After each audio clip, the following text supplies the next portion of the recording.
La muerte ha llegado a capturar a un hombre que a los ojos del mundo es inmortal. Simón Bolívar, el luchador infatigable para alcanzar la libertad de un continente herido, se enfrenta en soledad a su último combate. Un héroe eterno batallando contra el dolor de ser finito.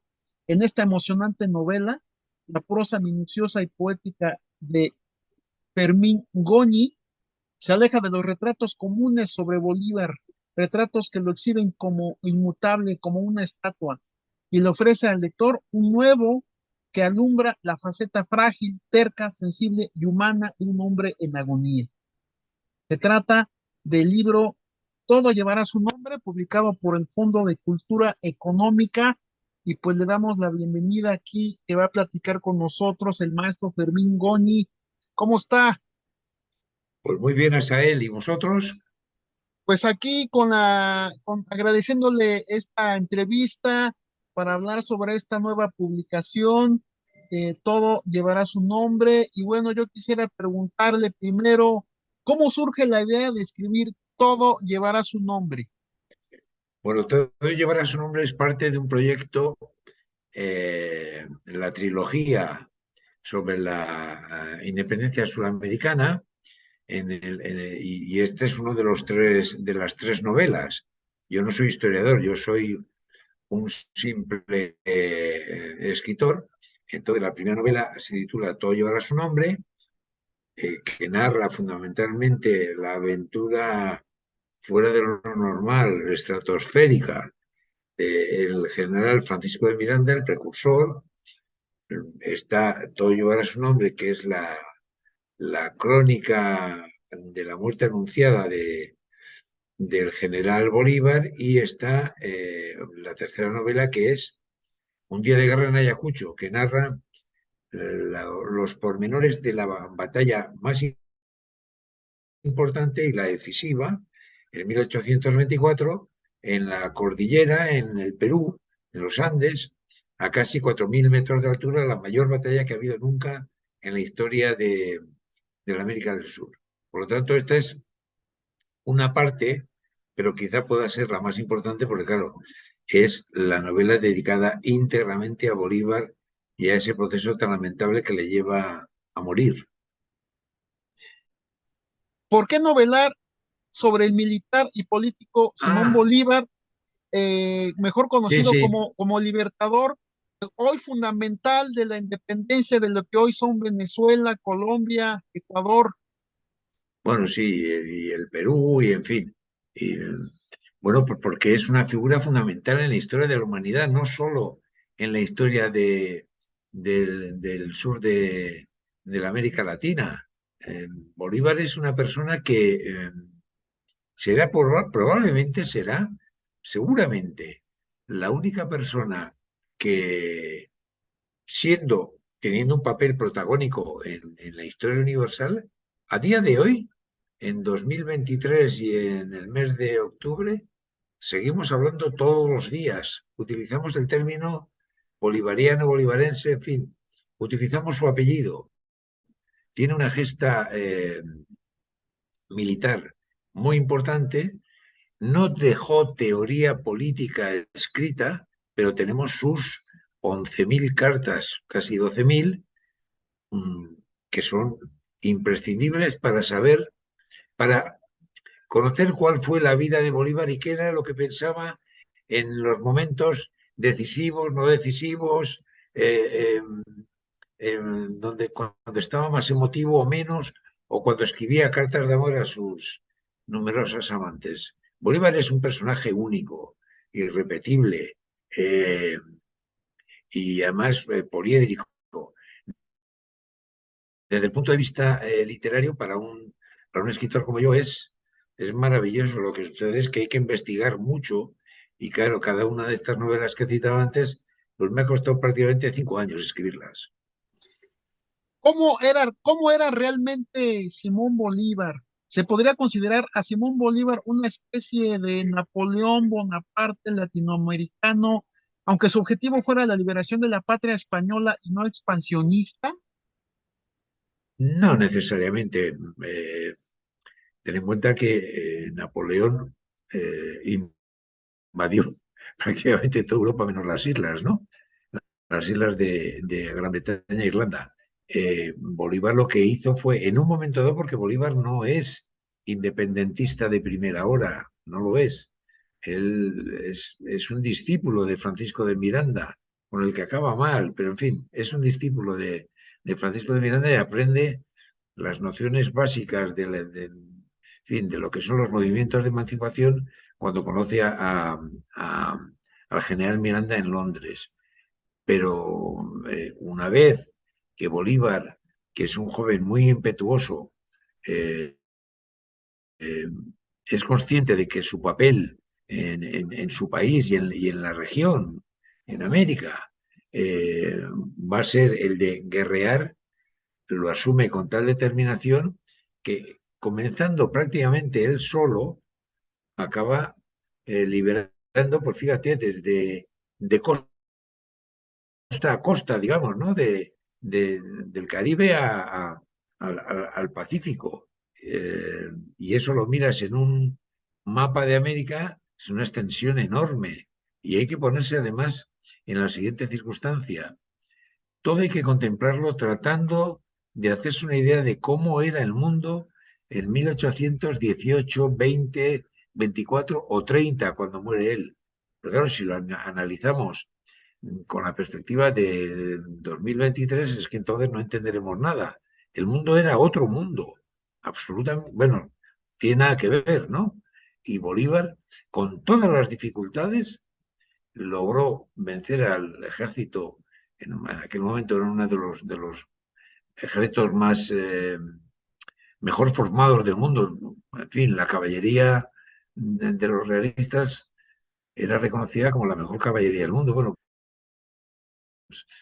todo eso no fue obstáculo para que Bolívar consiguiera el objetivo de hacer independiente lo que él llamaba la patria grande, pero no consiguió la paz. Lo dijo él mismo en sus últimas cartas, porque los siguientes 50 años después de la batalla de Ayacucho, en 1824, son guerras intestinas en América del Sur porque hay que delimitar las naciones y luego crear los estados. Y en eso hubo muchos más muertos de los que produjo la propia guerra. Por lo tanto, Bolívar vio cumplida su obra a medias, o menos, quizá en un tercio, ¿no? Y su idea de la patria grande, de la América libre, pues todavía sigue pendiente. ¿Cuáles son los datos ignorados de Simón Bolívar y cómo fue que murió realmente? Bueno, de Simón Bolívar se conoce mucho. Lo que sucede es que tiene muchos clichés. Simón Bolívar es una persona de la que se habla, pero con escaso conocimiento. Yo creo que es así. Y Bolívar era una persona que, a diferencia de lo que algunos piensan, que ya lo han elevado a nivel de deidad, como si fuera un dios, era una persona normal y corriente. Habiendo nacido en una de las familias, o quizá la familia más rica de Venezuela, tuvo jamás interés por el dinero. Tuvo unos años de juventud que viajó por el mundo, él hablaba muy bien francés, era gran lector, pero en fin, cuando, como decía antes, decidió iniciar lo que él llamaba la brega por la emancipación, ya no hubo, era como un tsunami, ¿no? No había manera de pararlo, ¿no? Y así se entiende que y tuviera aventuras tan extraordinarias como para cruzar los Andes hace 200, más de 200 años, ¿no? 215 años, eh, vestido de aquella manera. Los Andes, claro, la cordillera tiene puntos muy altos y siempre con nieve. Bueno, pues esa fue una de las estrategias porque así logró desconcertar al ejército realista que no se esperaba jamás, por ejemplo, que pudiera llegar a Bogotá cruzando la cordillera, ¿no? Como digo, hay que hacer el ejercicio de entender qué suponía en aquellos años cruzar los Andes, sobre todo para un grupo de personas podían ser 3, 4 mil soldados que provenían de la costa del Caribe, que no habían pasado frío en su vida. Bueno, pues con, con, con esa fuerza militar me refiero, Bolívar lo logró y llegó no solo a Bogotá, llegó al Perú y llegó a Lima y estuvo en Guayaquil. O sea, fue incansable durante su vida, siendo como era de nacimiento un enfermo de tuberculosis. Lo que pasa es que él pensaba que no tenía eso y su cabeza podía a veces, en ocasiones, o sea, su voluntad era superior a sus males físicos, que es otra de las características de él, ¿no? Jamás hizo caso alguno de los médicos que le rodearon. Bueno, pues llegó a casi 47 años y dejó la obra que dejó, que es inmensa. Y precisamente esto que comentas de lo que da cuenta usted en esta novela, sobre todo una etapa pues ya final de su vida.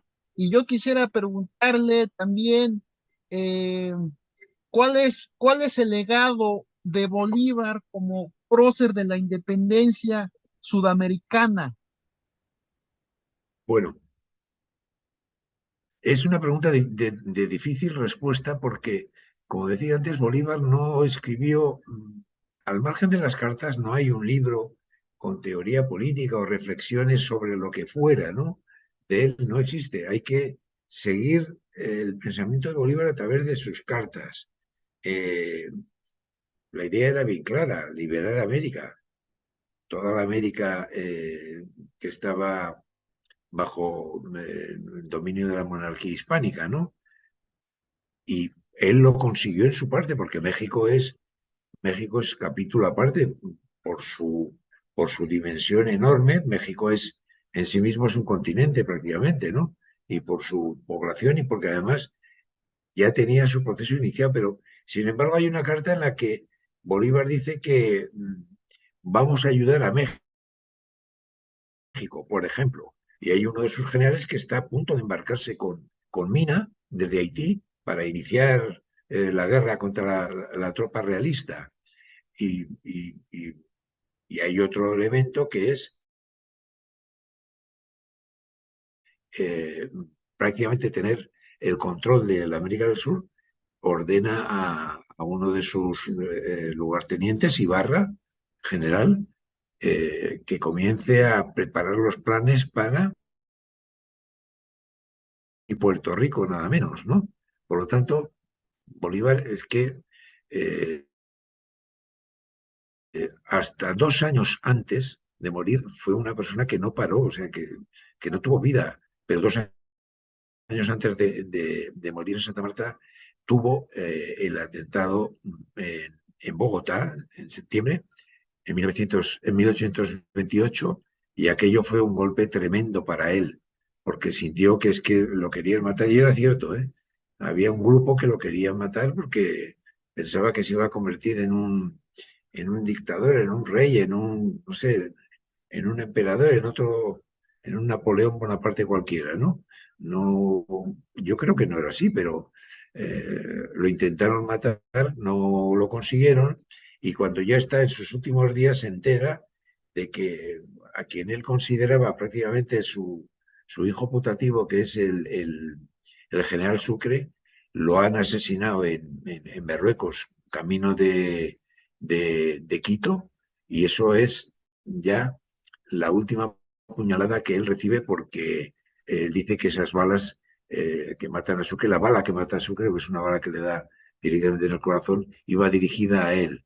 Y Bolívar eh, cree que ya en América no hay nada que hacer. La última carta que le escribe es tremenda. O sea, dice que lo mejor que se puede hacer en América es emigrar, que hay que salir porque han perdido el tiempo, que servir a una revolución es arar en el mar. O sea, que hay que huir, porque, y se arrepiente de haber hecho, lo pone por escrito, se arrepiente de haber hecho una guerra contra el ejército realista.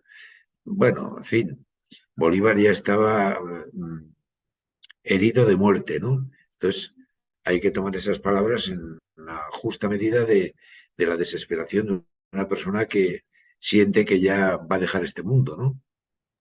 Y sin duda, pues, esta novela, Todo llevará su nombre, pues una obra sin duda conmovedora, como dice la contraportada, que nos muestra cómo la muerte nos une a todos y cómo nadie, por más magno que sea, es para siempre.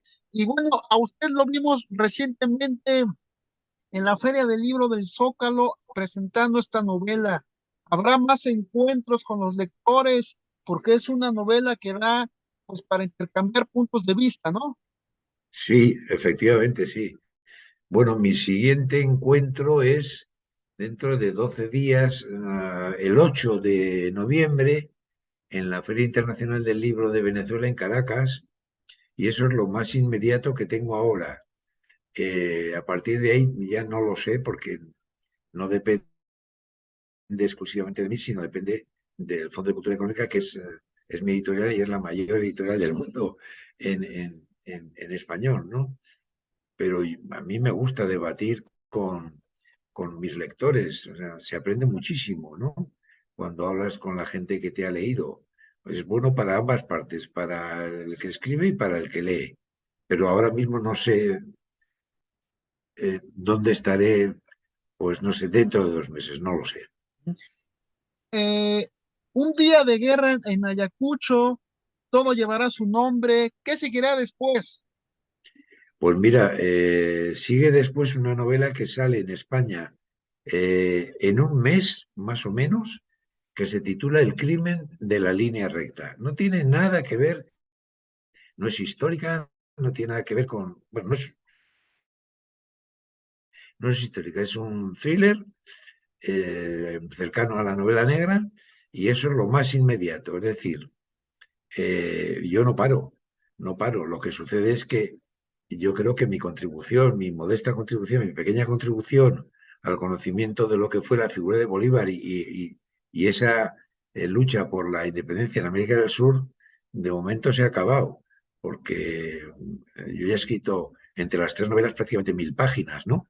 Y ya eh, yo creo que he contado lo que tenía que contar. Pero mira, como nunca se puede decir de este agua no beberé, Mm, pues no lo sé. A lo mejor dentro de un tiempo, pues todavía queda material suficiente para una novela. Lo veremos con el tiempo. Pues le agradecemos, maestro, esta charla y vamos a estar al pendiente precisamente de las presentaciones y de próximas publicaciones de lo que nos entrega siempre a los lectores bajo el sello del Fondo de Cultura Económica. Perfecto, Asael. Muchas gracias y nos seguimos viendo hasta el fin de los días.